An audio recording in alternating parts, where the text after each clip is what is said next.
what's going on, everybody? Welcome to another RotoGrinders edition of Drive for Dough, DFS for Dough. We're talking daily fantasy, PGA for you. Probably, arguably, definitely one of the worst events of the year. So it makes sense for STL Cardinals to take the week off. We've got our boy Noto still on paternity leave. So it's me, it's Dan Bach. We've got Kyle Murray, who is obviously helps our projections team, key cog in that, also delivering some fire picks over there on scoresandodds.com if you're into the betting world. And I'm kind of excited. I haven't done that intro since like the daily fantasy fix days, which seems like 3 or 4 years ago. So I'm back in the host seat, ready to go. What's up, Kyle? How are you? Yeah, I'm doing good. I know when we were kind of putting this thing together, I mentioned I'm finally doing a DFS show with Dan Box. I feel like I've made it. It's been like a lifelong dream of mine, so I'm pumped to talk some golf with you here. Well, you need to get better dreams if this is the lifelong dream. I'll tell you that. But no, I'm pumped to be doing this. Daily fantasy golf is by far my favorite sport to play.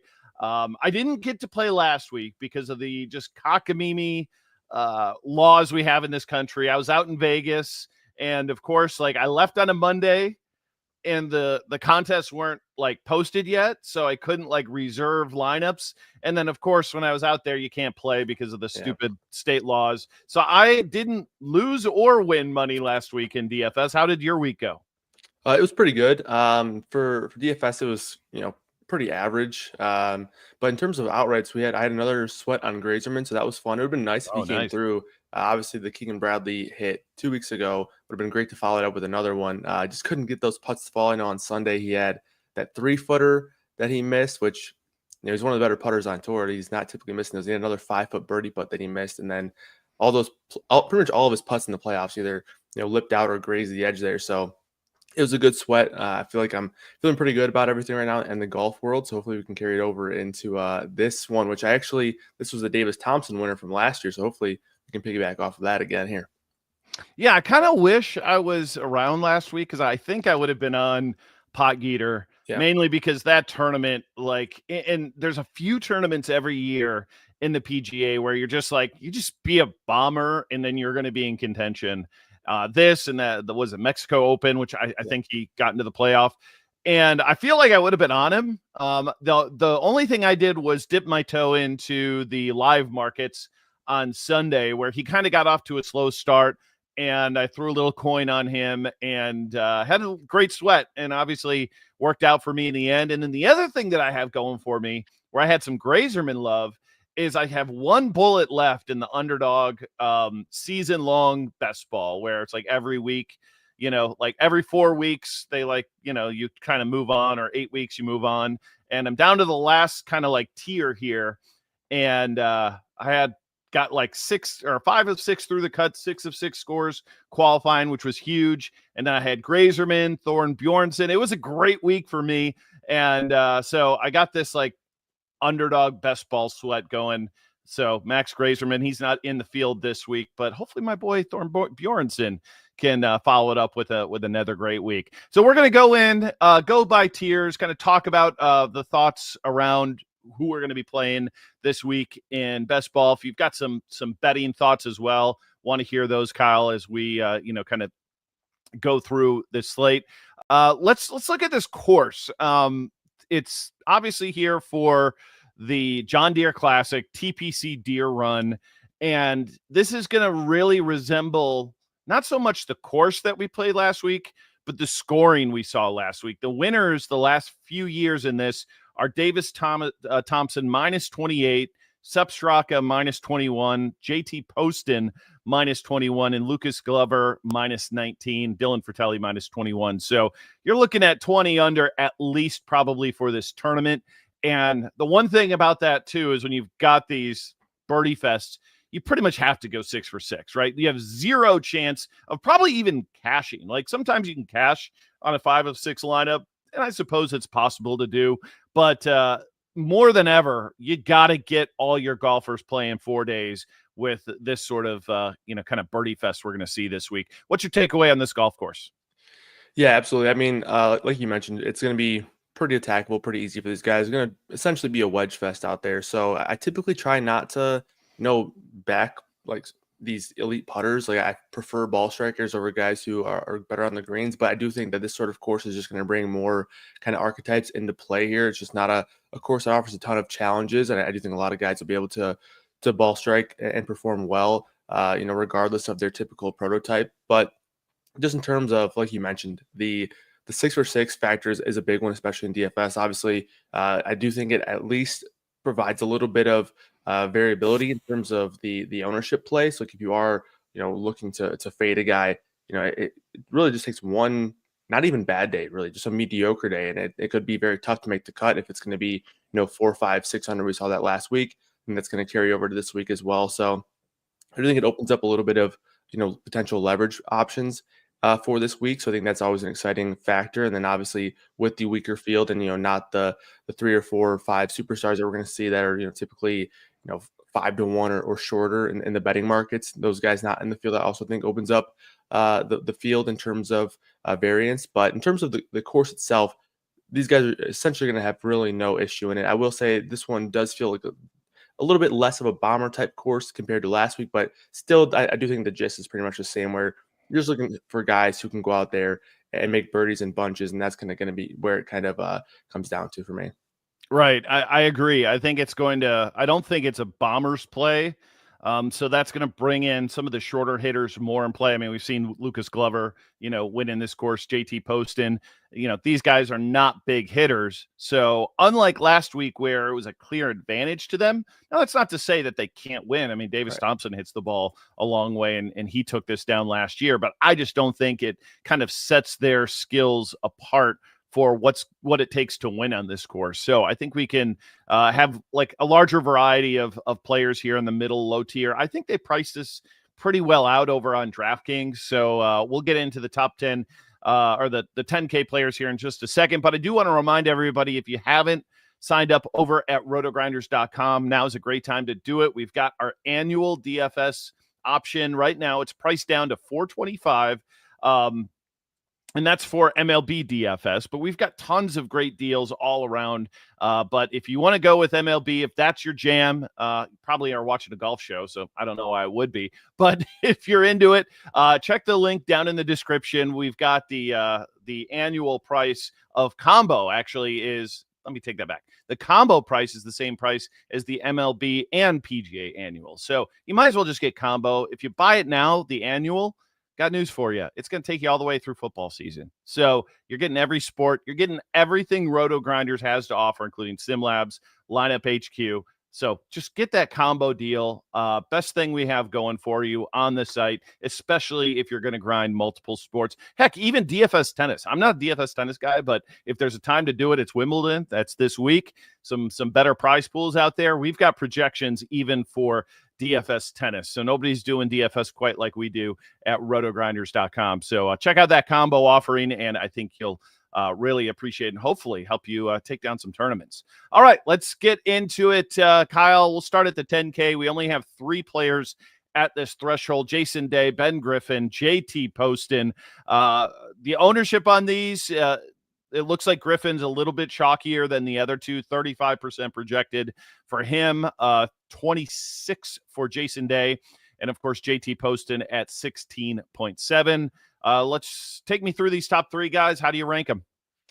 Yeah, so I mean, last week it felt like it was a pretty thin 10K range, and this week it is even thinner with obviously no Morikawa, no Cantley, no guys at those sort of caliber. So Ben Griffin's actually the top dog in terms of ownership here, and I agree with that. He's also the leader in terms of the betting markets there. So I'm sure Ben Griffin kind of feels like a new man walking into a tournament being the betting favorite, but he's been playing excellent. Obviously, it was, I would say, a pretty mediocre finish for him last week. I think it was a T13 finish there at the Rocket, but I do think he also fits this course extremely well. He's a guy who, gains on approach, and he's a strong putter. So I think that sort of fits well for him. And he's not necessarily a bomber either. So I think that also is another thing that plays into his favor. He's in the top 25 in birdie or better percentage. So he's going to be the top option for me. I like Poston number 2, but Jason Day and JT Poston, I think, are both pretty similar. I think I just give Poston the slight edge because I do think he's going to be a little bit more contrarian. So if I am looking to get different, in this 10K range. I'm probably not going to be able to do that much with Jason Day because I do think he's still going to be popular in his own right, but Poston is going to be offering a little bit more leverage. So if I'm not playing Ben Griffin, I'll probably go to JT Poston. So for that reason, I'll go Griffin, Poston, and then Jason Day. But I like all three of these guys. I think that they all actually have a pretty good chance to win the tournament this week.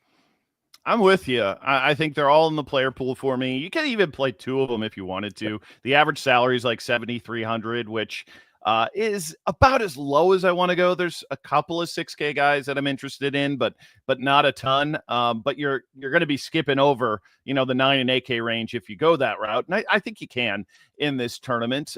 So I don't hate that option going both those with two of these guys in that territory, or we'll get to Denny McCarthy, who's a little bit lower in just a second too. But just looking at Betsperts, the rabbit hole, by the way, if you're not using this tool and you're betting or playing DFS, you're doing it wrong. By far the best data tool in the world of PGA when it comes down to looking at strokes gain and especially the way they lay it out. And, there's three things that I set up here. I set up last 2 months strokes gained out of everybody in this field. Ben Griffin ranks first, and this is through 30 rounds for him over the last 2 months. So he's first in that category. Then I went the last 3 years of the John Deere Classic, and Ben Griffin, admittedly, it's only 4 rounds because I think he just played once. He ranks fifth in strokes gained over the last 3 years for people in this field. And then I went and decided to parse it with scoring conditions very easy, field strength weak. And in 19 rounds, Ben Griffin ranks third in strokes gained total. So I think Ben Griffin by far is the best of these three. He's the guy you want to play if you're gonna play up there. And honestly, like some of these numbers, like weak field, I mean, this is a guy who has been playing in all the big events and playing very well in them. I mean, remember the Memorial a couple of weeks ago against Scotty Scheffler on that course. So Ben Griffin, he's the real deal. He might even be a Ryder Cupper this year. And I know that sounds weird, but I think he's upped his game so much that he's somebody that we better have some exposure to in this range. He is my first. I think Poston and Day, it's kind of a coin flip for me. I don't have a strong opinion on either of those two. Maybe a little bit more edge to Poston because of the course history.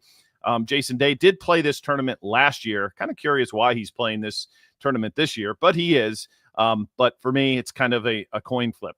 Now, getting down to that 9K range, I mentioned Denny McCarthy. He's 9,900. He's right behind the 10K range. And in that, using that rabbit hole in the very easy versus field strength week, using that kind of like mixed condition, I guess you could call it model, Denny McCarthy actually came in first in that. And he's one of these guys who's been close in a lot of times, a lot of places, hasn't really been able to like close it out. And we've seen this at John Deere. Like this is usually a spot where guys are who are kind of on the fringe can make that leap. I like him for this course too. Not a bomber, but a guy who can really stripe the golf ball, who can putt the golf ball. This is going to be a putting show, and I know that's really tough to predict, but I think Denny McCarthy, I mean, it's kind of not crazy to say, but the 9K range is pretty big. He's the one that I like most. Shouldn't be shocking because he's the most expensive, but I think he's worth the pay up if you can get there, and probably will play him a little bit more than I played Day and Poston, honestly. Yeah, I'm right there with you. He's typically not the kind of guy that I chase down too much because, again, I typically find myself preferring the really elite ball strikers. But I mean, Denny's been up there in terms of his iron play, and I think he's also a guy who's going to benefit from not necessarily needing a ton of distance at this course. So I think that's going to sort of make the rest of his game even elevate and look better. And obviously, we know how good he can be on the putting greens. But over the last 6 months, 20th in strokes gained approach in this field. So yeah, Denny's gonna be one of my favorite plays of the week as well. And he's also had some success here, 3 straight finishes in the top 7. And then also a funny little tidbit from this tournament. Actually, the last 3 winners have come from like this group of guys who have been staying in the same house together. I know it doesn't necessarily mean too much for this week, but Davis Thompson, Sepp Straka, and then the year before that was JT Poston. Those are all, I think, UGA guys, or at least Straka and Thompson are for sure. But they let Denny McCarthy in on the action this year. So maybe we'll have some of that good juju there to rub off on him there in that house, which I thought was a funny little tidbit. But nonetheless, I think he's a great fit for the course, a guy who, can, hit it with his wedges and putt with the best of them. So I think it's a good fit for him. So yeah, I'm right there with you on Denny. And I also agree. I would probably prefer him in a lot of these spots, especially the ownership stage where we have it right now, over Poston and Day. I love it. You can always, endear yourself to me if you throw in narratives, and the house narrative. Hey, I'm in. Just another checkbox for Denny McCarthy to be putting him in our lineups. Okay, now after him, we've got Siwoo, Davis Thompson, Jake Knapp, Goddard, Sung J M, Thorn Bjornsson, Glover, round out the 9Ks. So for me, I usually do like 20 lineups. Maybe I'll do 150 this week. I'm hosting the show, for Christ's sake. Like, I gotta go in and just go ham this week, right? But for my 20 main lineups, I don't know how many players I'm going to have in this tier of 9K. And I say that mainly because I really like those, 4 high-end guys that much more than the rest of this field, that I don't know if I want to go there. Especially the ownership on these guys, Goddard up at 19%, Knapp at 22%. Davis Thompson at 12. That might even be a little bit low as a former winner. And Siwoo, I've been following Siwoo quite a bit, and he played poorly last week. I think he withdrew like the week before. So I'm not in on this area. The one guy I would play a little bit is Thorn Bjornsson, just because I think he's trending well, played well in this tournament last year, and he's almost the lowest price out of all these guys. So take me through this kind of like 9K range below McCarthy. Yeah, I will say I haven't built any lineups yet, so it's going to be interesting to see how these guys sort of fit. I can definitely see that it could be sort of spot where these guys sort of get squeezed from my player pool, just because I'm right there with you in terms of these top 4 guys, and then there's a handful of guys in like the 8K to even like the upper 7s that I like quite a bit. So it might just be a more natural build that way. But there are a couple guys that I like here. I don't know if I'll necessarily get to them more than some of these other guys, but Davis Thompson is going to come down to ownership for me. If he's going to be popular, he's a guy that I'm definitely going to look to fade just because of the putting narrative for Thompson. We saw it last week, right, where at the Rocket he ball strikes extremely well, but just cannot get it going with the putter. And I've backed Thompson a lot since the start of last year, and it's worked out at times. And then I was very high in him last week as well, and obviously he had that front 9 on Saturday where he made 3 eagles, which was exciting. But I think he shot 6 under on the day. So it's kind of up and down with Thompson, right? It all comes down to that putter that can definitely struggle at times. Obviously, he won here last year after finishing T2 at the Rocket the year before that. So I do think he was a little bit better of a lead-in form coming into this year's tournament compared to last year. But so it's going to come down to ownership for me there. Siwoo is a guy that I like as well. Another guy who I typically tend to like when the bomber narrative is a little bit more suppressed. So Siwoo does make some sense here. My model really likes him as well. And then Knapp and Thor Bjornsson are 2 other guys that I like quite a bit. Obviously, they seem to have some good form. Both played well at the Rocket. Obviously, Knapp broke the course record there. Thor Bjornsson had that nice Sunday sort of comeback. Just missed making the playoff there. So he also finished T2 at this event last year, finished T17 at the event, I think, which might have been one of his first pro starts in 2023. So that was also, notable. At least it kind of shows that he does like this course. And then the last guy that I'll mention in this range, just because I think he's going to be completely forgotten, is Sung J M. And I know it's been up and down for him at best for his recent play. But again, he's another guy who I typically like at courses where the bomber narrative is a little bit more lessened. He's still top 5 in birdie or better percentage over the last 12 months in this field. And his approach play has just been horrendous as of late. But again, on a course that's a little bit shorter, a little bit easier to hit these greens, I do think that could potentially benefit him here. He's still top 25 in strokes gained putting. So in GM, if he's going to be a guy who's, sub 5, sub 8% owned, he's going to be a guy that I at least have my eye on leading up to building lineups. But for the most part, I'm not too sure where I'm going to be at with these guys in terms of how often they're going to be in my lineups, because I do think they could be squeezed a little bit from my pool. Yeah, I think Sung Jae is the one I would. And again, I've only built about 4 lineups so far. I haven't built my full 20 yet. So there's a chance he could make it. But like Davis Thompson, it's interesting. You talked about his putter last year in this tournament, he was actually in the 8 rounds that he's played on this course, he's first in strokes gained putting in this field. And if you look at his strokes gained putting over the last 2 months, he ranks 133rd. So it all boils down to his putter. Yep. Yeah. And it almost feels like last year was a total outlier, right? Like, I mean, to be that good with the putter, I think he's a guy that I'm not gonna like make that prediction that he can suddenly, figure it out 2 years in a row. Maybe he will. And then Chris Gotterup's the other one that I look at here. And the interesting thing with him in particular is if you look at the last 2 months in terms of, strokes gained for, everybody in this field. So through 22 rounds, he ranks second in strokes gained total, but he ranks 98th in strokes gained putting. If this is going to be a putting contest, really want the guy who's not really rolling any sort of hot putter, where if you look at Ben Griffin, he's 5th, Hubbard 7th. Even Kevin Yu is not a great putter, is 22nd. So I think Gotterup's one that if he gets a hot putter, he could easily win this tournament, and mostly anybody can, but especially with the way that he's hitting the ball, because tee to green first, off the tee first, ball striking second. So I think what we see with this Gotterup number too is DraftKings, they have these players, I say it every week, that stick out like a sore thumb. What is Chris Gotterup doing at 9,300? Well, when you look at those, recent performance on strokes gained, and admittedly, he didn't play in all the big tournaments, but he played in a fair number of them. He played in the, I think he qualified for, let me see, I got it up here. Say it was the U.S. Did he get in the U.S. Open? I think he did. Let's see, Rocket Mortgage, U.S. Open, and then the RBC Canadian Open and the Charles Schwab.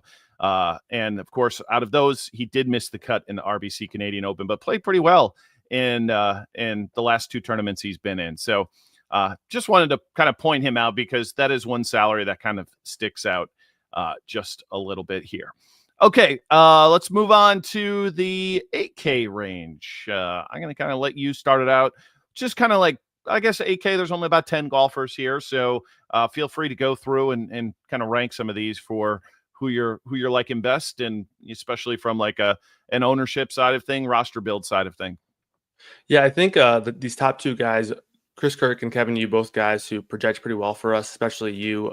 Obviously, Kirk had the good performance last week, but I actually think he fits this course better. But these top 2 guys, I don't know if I'm going to get to a ton. I'm really liking a few guys in the mid range here. My favorites in this range are definitely going to be Pearson Coody, who projects really well for us, Ryan Gerard, who my model really likes, and then 2 guys here at the bottom, Thorbjorn Olesen, and then Michael Kim. So Michael Kim, obviously, he's been a little bit of an up and down situation. I know he's been dealing with it. I believe it's a back injury. He won this event, I believe it was 2018, but he's been playing really well on short and easy courses or average length courses, but mainly those easy courses that he's been performing really well on. I know he's kind of everyone's favorite follow on Twitter in the golf world right now, but I like him quite a bit for this course. Olesen's probably going to be my favorite option in this range. Love him in this spot. Again, another guy who I tend to like more on the courses that are a little bit shorter, a little bit less of a bomber type course. So I like him quite a bit. And then Coody and then Gerard also like these guys quite a bit. Coody's obviously been performing very well on the Korn Ferry Tour with a few straight top 5 finishes there for him.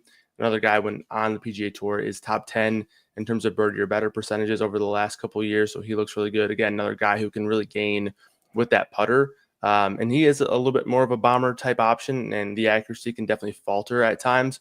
But again, in terms of a guy who can go out there and really perform well on the greens as well as just get hot from a ball striking perspective, Coody definitely checks those boxes. And then Gerard is the iron type play in this range. He can obviously, he ranks top 10 in terms of strokes gained approach over the last 6 months. So my model likes him for that reason. He's a top 5 option for me in the week. And so I like him in this range quite a bit at 8.5, and also going to be a guy who so far looks like he's going to be a lot lower owned. I think we have him at like sub 5%, sub 6%. And he's been a guy who has also been able to spike quite a bit. He's shown a lot of really low rounds. And then 2 other guys I'll mention, not sure if I'm going to get to them as much, but Clanton and then Bud Cauley. Luke Clanton I was very high on at the Rocket. He played fine. He just had a really bad Sunday. I think he shot like 4 or 5 over par on Sunday. It seems like he kind of just self-ejected there. He hit the escape button. But in terms of this sort of stretch that he went on last year in the summer, playing these easy courses, playing these easy events, and rattling off all these top fives, he was on pace to do that at the Rocket. He just had a good Sunday. Finished T2 here last year. A guy who can definitely bomb it for sure, but also has shown some strong approach play and putting upside as well. So Clanton I like, and then Bud Cauley, I think we've seen him perform well in these sort of wedge fests in the past, and he's definitely has some good recent form. So I think those are probably my top 4 or 5 options in this range. Yeah, one correction on Clanton. It was the third round. He shot 77. Oh, okay. He bounced back with a 69 in round 4. So, I mean, that 77 is arguably 10 strokes off of the pace. Yeah. So he went from 9 under. Let's say he shot 67, which, he would have been equal to what he did in round 2 and worse than what he did in round 1. He would have shot 19 under. Would have been a very different narrative with him. I like him a little bit just because I like the reasons you said. He's got all the talent in the world. This feels like the kind of tournament that, I think he finished second here last year too. Yep. So this feels like, one of these tournaments where you've got these newcomers who just turned pro. Happens every year. I think Spieth might have won at this tournament soon after he turned pro too. It wouldn't shock me. I will have a little bit of exposure to Clanton. I don't love the overall metrics we're seeing. I think he, especially you look even the seems like always like one round is kind of like really screwing him up, and didn't make the cut at the RBC Canadian Open, tied 34th at Travelers. I'll sprinkle a little bit. If I'm doing 150, he'll be in those lineups. But maybe 1 or 2 out of 20 for me at most on Luke Clanton. But the talent is undeniable. Pearson Coody. So I went and looked at our projections this morning. Again, I am not the projections guy. I'm not the guy who sets the model. That is Jamino. That is Kyle. And I noticed like Pearson Coody has the second highest raw projection for us. So I want to just make sure that was correct, because that seemed like a bit of an outlier when it was Ben Griffin and then Pearson Coody. So Jamino's looking into the data, and I kind of regretted bringing it up because the more I'm digging in on this guy, I think he's pretty legit. And the thing that I love about him is he's been playing these sort of like basically cookie cutter, like Birdie Fest courses each of the last 3 weeks on the Korn Ferry Tour. He went 21 under last week, 15 under the week before, and 22 under the week before that. Now, admittedly, this is the Korn Ferry Tour. It's not the PGA Tour. The courses are not the toughest out there, but you have to be pretty freaking locked in to be able to be shooting 21, 15, and 22 under in 3 consecutive weeks. And you're going to have to be about 20 under for this tournament. So Coody, even though I kind of doubted a little bit that projection by the model, I've got an outright on him, and he's going to be working his way into some of these lineups because there's no question this guy's a birdie maker. He's made 14 of 16 cuts. I think that includes some of the Korn Ferry stuff, but he's been just dynamic on that tour. So I'm certainly okay going that route in this range. A few other comments I want to make about players in this area. I'm with you on Kevin Yu. I think I'll have a little bit of exposure to him. I don't know if I'm going to go crazy. He actually withdrew before the tournament last week. I don't know if he just wanted a rest or what the reason was for it. But he's back this week. He's played okay in this event in the past. Not a free salary by any measure at 8,800, but he's a guy who will be in the player pool. So will Bud Cauley. Again, I like this range a lot better than the 9K range, just because we're able to save a little salary. And then Michael Kim, I'm kind of with you here as well. 67, then shot a 71 in round 2. I think he like 3-putted the last hole that allowed a whole bunch of people to make the cut late, which, was interesting because that was a huge, like 85 person, I know it's top 60 in ties, but I think 85 people because of the ties made it last week. And then he followed up with 67, 68 on the weekend, finished at 15 under. And, I listen to what he says And he said, I'm feeling good, feeling like something's close. This is a course, like you say, he's got some distance. He's added some speed, but at the end of the day, like, this feels like a course that's going to fit him pretty well. So I do like some Michael Kim. Probably not playing Stevens. I'm not on the Olesen train like you are. And then Ricky Fowler, man, I might sprinkle a little Ricky. I don't know what happened last week at the Rocket, because the 3 weeks before that, it was T36, which isn't great, but shot 64 and 67 on the weekend of the Travelers. And then the Memorial finished top 10. The Schwab finished top 20. Maybe not cheap enough at 8K, but I'll definitely have them if I'm playing 150 lineups.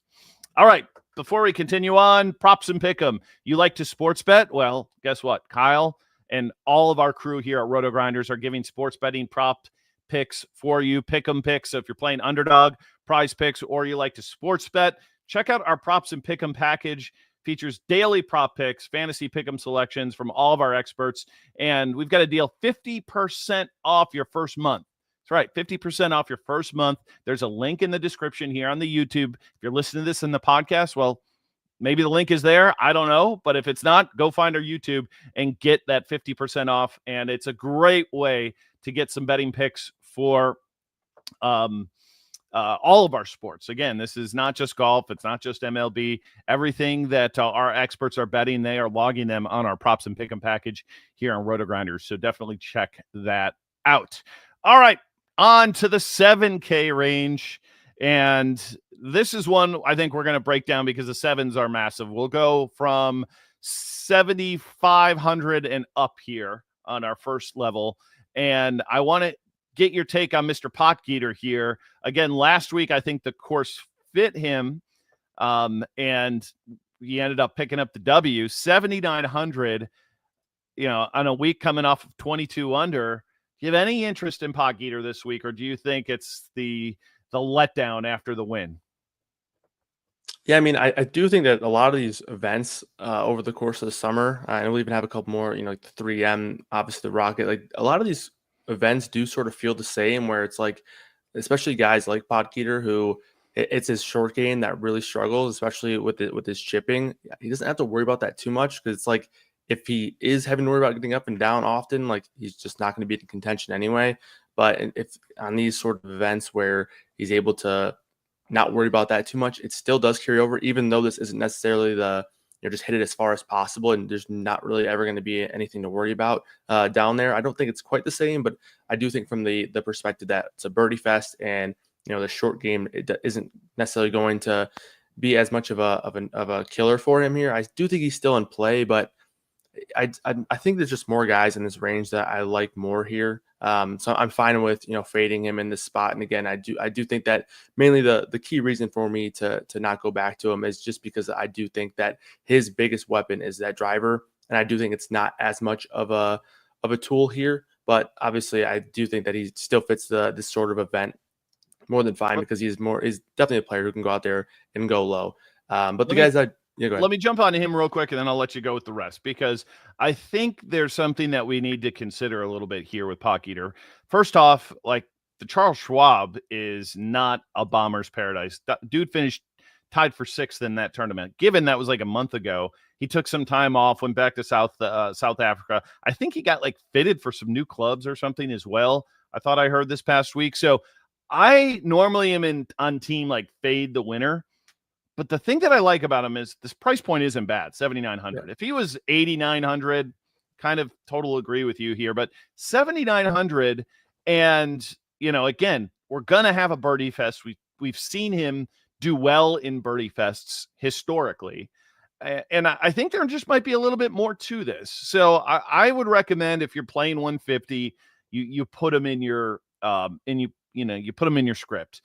Because I don't think this is a flash in a pan. And admittedly, like, prior to Charles Schwab, it was 4 miscuts, barely, made the cut in the Valero, played terrible on the weekend, and a couple of 4 more miscuts before then. So his log doesn't look great, but I think there was more to it last week. Admittedly, the driver helped, but I think he's going to make the cut. I don't know if he's going to win, but I think he could be in contention this week. So put Potgieter in your script of 150. That's all I'm going to tell you.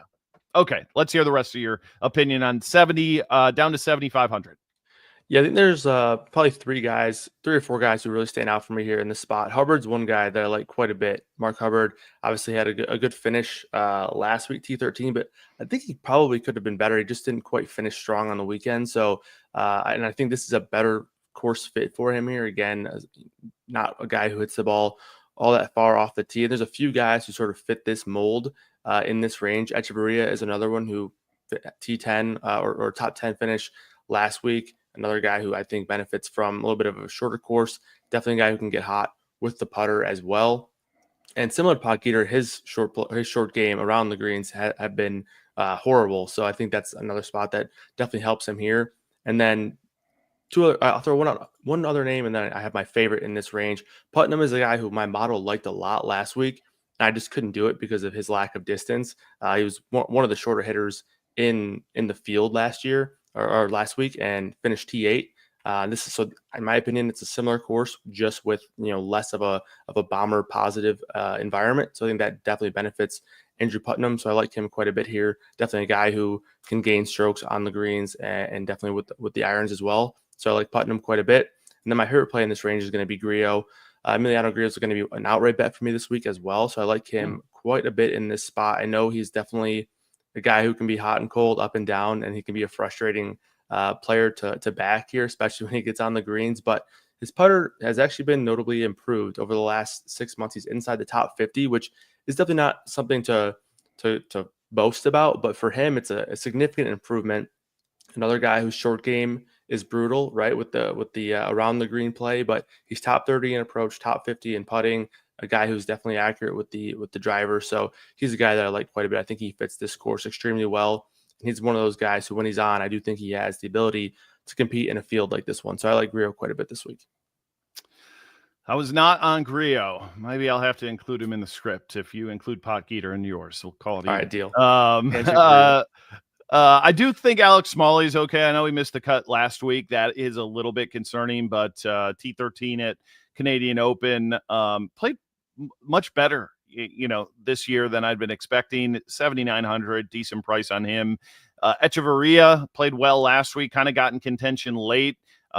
Didn't play well at the U.S. Open, but, made cuts 1, 2, 3, 4, 5 tournaments in a row before then, including both majors, the PGA Championship and the Masters. So even though it wasn't super competitive, he did make it to the weekend.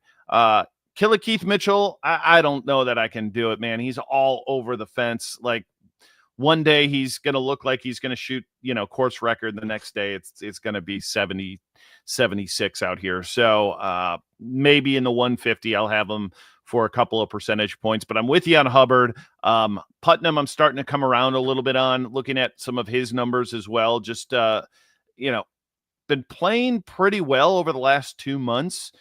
Minus the strokes gained off the tee, which we're not totally worried about in this, 139th in that category.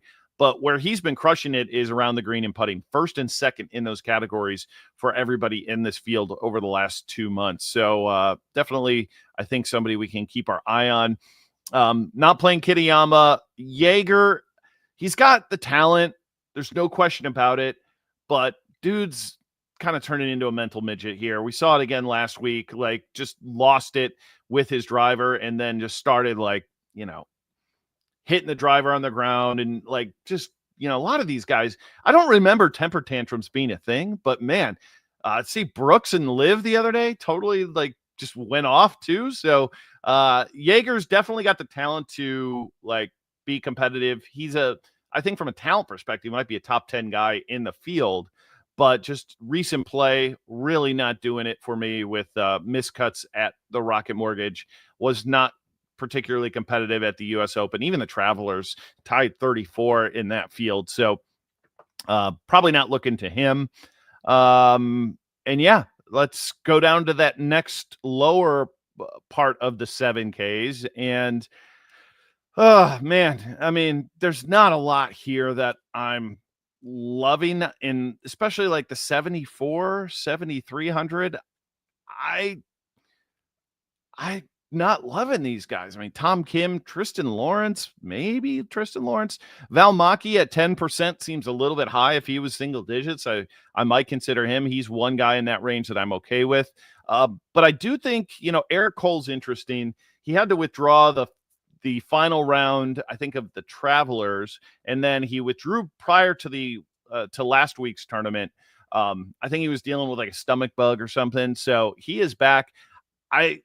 I mean, at 7,200, again, we don't want to play him on long courses. I mean, Rocket Mortgage was never going to be a fit for him anyway. But Eric Cole, I think you can consider him here. You look at his strokes gained on this course through his 8 rounds that he played. He ranks 15th in the field, 13th tee to green. Where he really fails was off the tee at 87th. But everywhere else, he was gaining strokes. And I think for this price point, on Eric Cole, again, kind of been up and down this season. I think I'm going to go back to him in this spot.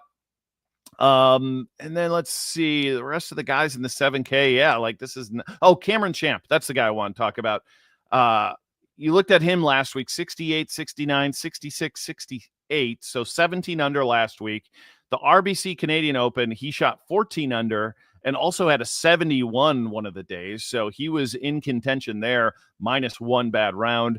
I like Cameron Champ here at this price point, 7,200. He might be my favorite play in this low 7K range. So definitely want to point him out. That's where I'm looking. What do you like?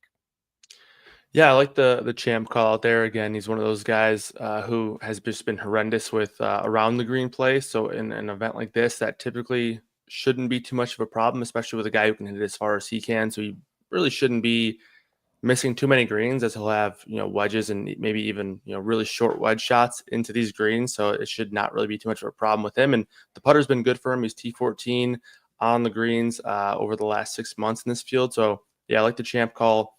The name that you mentioned that ownership wise might be a little bit of a too high of a play, Sami Valimaki, hoping that the ownership comes down a bit. I know our model is higher on him than some other projection sites across the industry. So maybe our ownership's a bit high on him as well, but I absolutely love him this week. He's going to be another guy that I'm looking at to bet outright. One of these guys who the approach play plus the putting play, he's top 10 in both of those metrics over the last 6 months in this field. So that's definitely been something that really stood out like a sore thumb for me. I'm looking at Valimaki, finished T19 last week. He finished T12 here last year. So he's a guy that I like quite a bit. I also love the Eric Cole call. Like you mentioned, he's pretty much doing everything at least pretty good to very strong other than off the tee play. And again, I think this is a course where sort of he'll be able to just have shorter shots into greens and just make the rest of his game look better because he doesn't have to worry about being necessarily a true bomber here. So Eric Cole is a guy that I like quite a bit as well. And then another name that I'll throw out in this range is Lee Hodges. He's had some solid form as of late. He had the T9 2 starts ago, T34 last week. He hasn't really played too great here, which is not ideal. But again, I think that there's going to be a lot of variance in terms of looking at year-over-year finishes at this sort of event, just because of the low scores that you do need here. The one thing I don't like about Hodges is that his birdie or better percentage is absolutely terrible. It's 142, but it feels strange to me because he's not a bad putter. At least the putter has been improved over the last 6 months, and he's 7th in greens in regulation. So it seems like there's going to be some positive regression coming in terms of his ability to make birdies, especially in an event like this. So hopefully he can get the kind of some of these low scores to finally fall and work in his way. But Valimaki, definitely my favorite in this range. Eric Cole is definitely up there. You kind of talked me on a Champ. Hodges is definitely going to be in the player pool.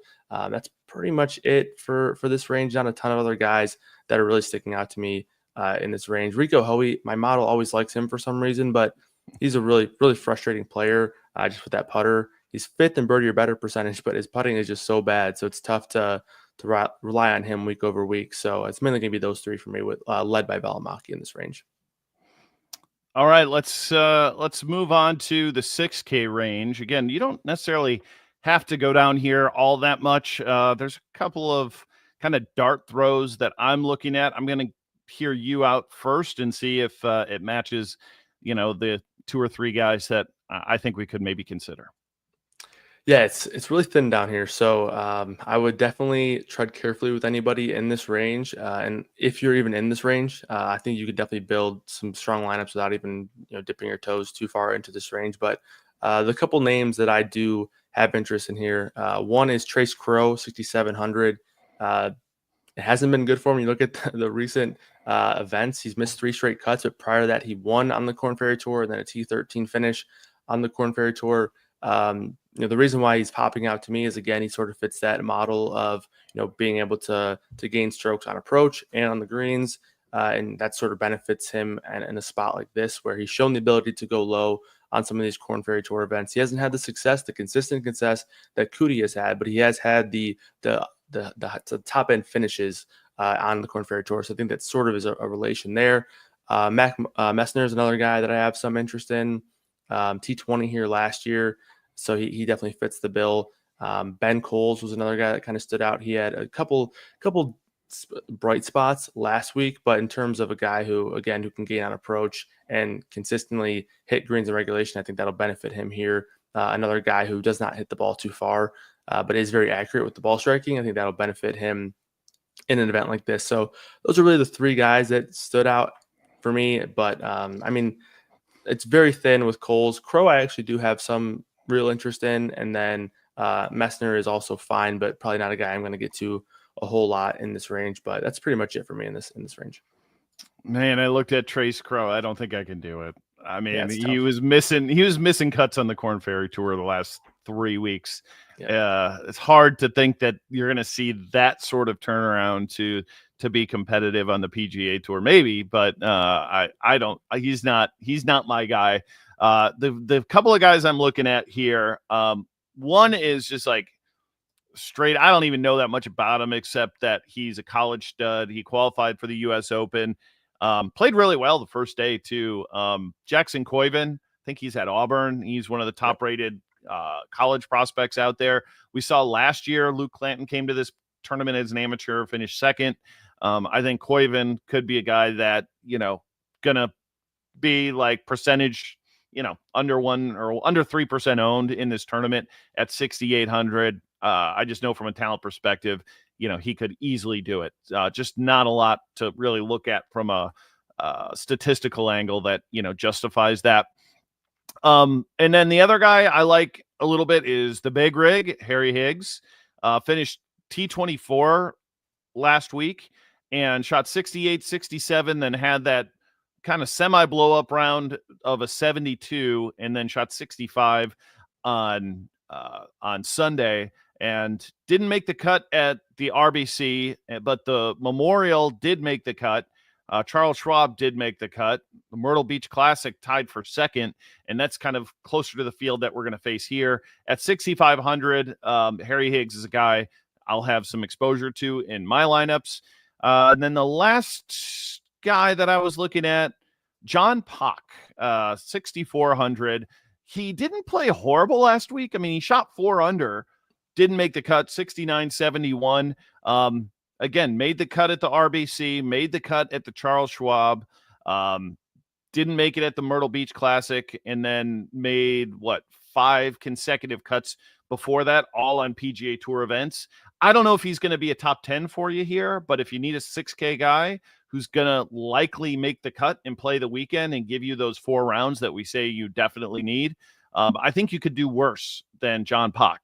At 6,400, nobody's going to play this guy, so his ownership is going to be minuscule. That's it for me. I think. I mean, man, I don't think I can play Gordon Sargent yet. I know he can hit the ball a long way, but he hasn't really shown up and been competitive on a professional event here since he's kind of made that change. But that's going to do it for us. Okay, this is the John Deere Classic. I'm Dan Bach. He is Kyle Murray. Be sure to smash that like button if you're watching on YouTube. If you're listening to the podcast, hey, give us a 5-star review as well. And be sure to subscribe to RotoGrinders.com. You get access to not only Lineup HQ, you get our simulation-based products, SimLabs. It's awesome. We have a SimLabs app as well as the Lineup HQ app. So if you'd rather use those from a mobile side of things, we have that available to you.